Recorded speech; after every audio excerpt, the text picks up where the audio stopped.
தமிழ் சினிமால வித்தியாசம்னு சொன்னா அதுல விஜய் சேதுபதியோட பேர் நிச்சயம் இடம்பெறும்.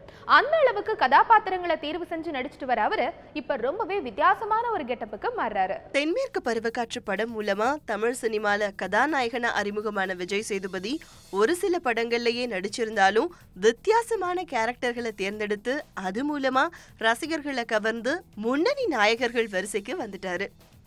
இப்போ வசந்தகுமாரன், இடம் பொருள் ஏவல், மெல்லிசை, புறம்போக்குன்னு வரிசையா படங்கள்ல நடிச்சிட்டு வர்ற அவரு ஆரஞ்சு முட்டாய் அப்படிங்கிற படத்தை தயாரிக்க இருக்காருன்னு கொஞ்ச நாள் முன்னாடி தகவல் வந்துச்சு. ஆனா அதுக்கப்புறம் அந்த படத்தை பத்தி எந்த தகவலும் இல்லை. இப்போ அந்த படத்துல 55 வயசு பெரியவரா விஜய் சேதுபதி நடிக்கிறதா தகவல் வந்திருக்கு. சர்வதேச அளவுல பல விருதுகளை வாங்கியிருக்கிற பிஜு விஸ்வநாத் இயக்கத்துல இந்த ஆரஞ்சு மிட்டாய் உருவாகுது. படத்துல விஜய் சேதுபதி முதியவர் வேஷத்துல நடிக்கிறது ரசிகர்கள் மத்தியில நிச்சயம் பெரிய எதிர்பார்ப்பை ஏற்படுத்துங்கிறதுல சந்தேகமே இல்லை.